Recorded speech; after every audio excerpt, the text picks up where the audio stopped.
सुप्रभात प्यारे बच्चों, आप सभी को नववर्ष की हार्दिक शुभकामनाएं। आप सभी के जीवन में नववर्ष 2021 बहुत सारी खुशहाली लाए और मैं ये चाहता हूँ और भगवान से प्रार्थना करता हूँ कि जिस प्रकार हमारे लिए 2020 गया है ऐसे दिन हमें दोबारा न देखने पड़े, क्योंकि हमारे जीवन का ये पहला वर्ष ऐसा था जिसमें हम स्कूल में जाने के लिए तरस गए हैं।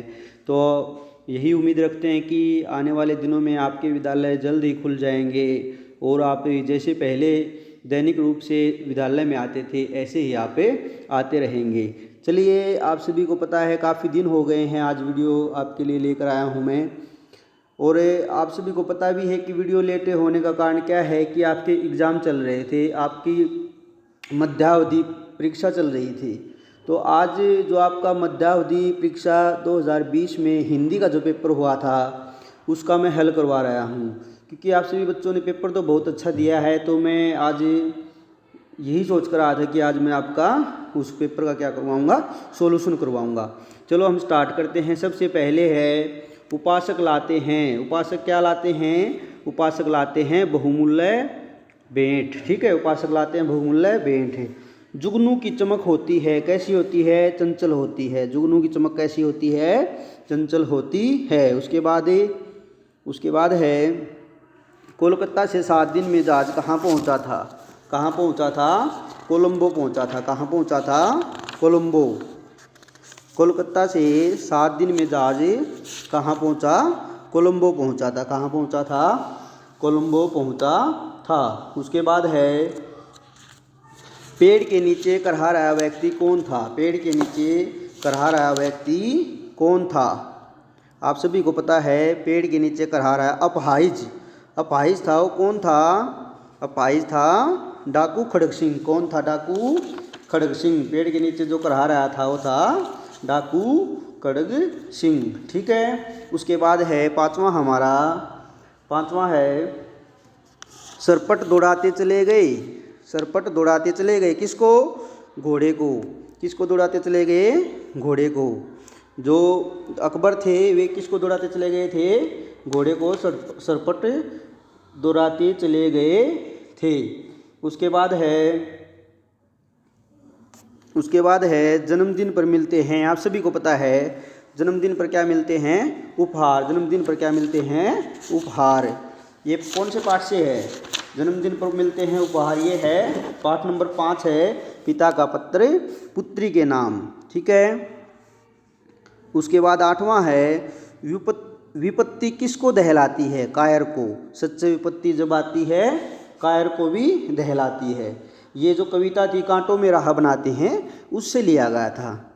उसके बाद है व्यक्ति जंगल में गाड़ी रोककर क्या करने गया? व्यक्ति जंगल में गाड़ी रोककर क्या करने गया? क्या करने गया था? गड्ढा खोदने। क्या करने गया था? गड्ढा खोदने। ठीक है।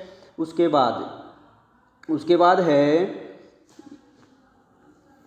ये है पाठ 9 से लिया गया है, बुद्धिमान पुत्र से। ठीक है। उसके बाद बालक किसकी कब्र खोदने गया था? आप सभी को पता है कि जब उस बालक का पिता अपने पिता की कब्र खोद रहा था तो उसने कहा मैं भी क्या करूँगा, तुम्हारी कब्र खोदूंगा। तो पिताजी की कब्र खोदने गया। ठीक है। उसके बाद है सबसे पहले किसकी परीक्षा हुई? सबसे पहले किसकी परीक्षा हुई थी? वाणी की। किसकी हुई थी? वाणी की। ये कौन से पाठ से लिया गया है? कौन श्रेष्ठ। पाठ नंबर 10 से लिया गया है। अंत में कौन श्रेष्ठ सिद्ध हुआ? अंत में कौन श्रेष्ठ सिद्ध हुआ था? प्राण। ठीक है। प्राण ही अंत में क्या हुआ था? श्रेष्ठ सिद्ध हुआ था। उसके बाद है प्रश्न नंबर 13 है बिस्मिल्लाह खां किसको एक दृष्टि से देखते थे? पूजा और संगीत को। पूजा और संगीत को। जो हमारा पाठ नंबर 11 था शहनाई का जादूगर, उससे ये प्रश्न लिया गया था। उसके बाद है बाबा भारती को अपने डैश को देखकर आनंद आता था। किसको देखकर? घोड़े को। बाबा भारती को अपने घोड़े को देखकर बहुत आनंद आता था। ठीक है। ये कौन से पाठ से लिया गया? ये पाठ 3 हार की जीत से। उसके बाद है आजकल हमारे देश के इतिहास का हो रहा है क्या? हो रहा है निर्माण। क्या हो रहा है? निर्माण। ये भी कौन से पाठ से था? पिता का पत्र पुत्री के नाम से। भाग क हमारा जिसमें हमने व्याकरण का है ठीक है, व्याकरण से आपके बहुविकल्पीय प्रश्न उत्तर लिए गए थे। देखो देखो बच्चों, अभी तक आपने चैनल सब्सक्राइब नहीं किया तो चैनल को सब्सक्राइब कर लीजिए, और साथ के साथ अगर आपको वीडियो अच्छी लग रही है तो लाइक भी करते रहें। प्रश्न नंबर 16 है, हिंदी भाषा की लिपि कौन सी है? आप सभी को पता है हिंदी भाषा की लिपि है देवनागरी। कौन सी है? देवनागरी।